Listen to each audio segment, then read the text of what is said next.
ఇంటికి రావడం అంటే మా ఇంటి ముందు గోరింటాకు చెట్టు ఉంటుంది. ఇట్లాంటివన్నీ పోయినాయి. ఇప్పుడు అసలు చెట్టే ఆనవాళ్ళు అయ్యేది. అలాంటి చెట్లని మనం సంరక్షించుకోవడం మానేసాం. కానీ అదృష్టవశాత్తు మనకి ప్రకృతిని పరిరక్షించగలిగే అవగాహన ఉన్న ఒక బలమైన వ్యక్తి మనకి ముఖ్యమంత్రిగా ఉన్నారు మనకి. అందుకు మనం నిజంగా గర్వించాలి. ఈరోజు మా అందరికీ కూడా ఆయన ఇచ్చిన టార్గెట్స్ ప్రతి చోట 33% ఉండాలి ఫారెస్ట్ కవర్ అంటే మా అందరికి ఇచ్చిన టార్గెట్ ఒక 50% ఆంధ్రప్రదేశ్లో ఉండాలి. ఆంధ్రప్రదేశ్ తలమానికంగా ఉండాలి.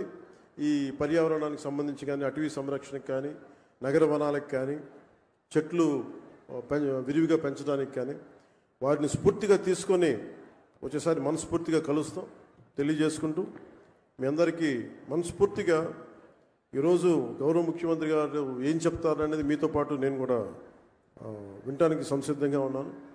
వారిచ్చే సూచనలు సలహాలు తీసుకొని వచ్చే సంవత్సరం ఆయన మీద మనం పెట్టిన బాధ్యతని బలంగా నిర్వర్తించి ఆయన మెప్పు పొందేలాగా మనందరం ముందుకెళ్ళాలని మనస్ఫూర్తిగా కోరుకుంటూ సెలవు తీసుకున్నాను. జై హింద్.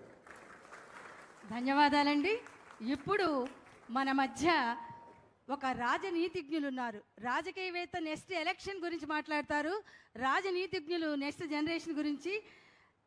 చంద్రబాబు నాయుడు గారు ఒక vibration, sensation, motivation, dedication, innovation, inspiration ప్రతి జనరేషన్ కి.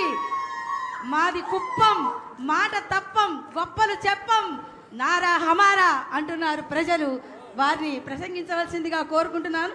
మానవత ఆయన జెండా, మంచితనమే ఆయన ఎజెండా, బడుగులకు కొండంత అండాదండ, పాలకుండ పూలదండ, ఆయన మనసు బంగారు కొండ, మీరెప్పుడు మాకు అండా దండ.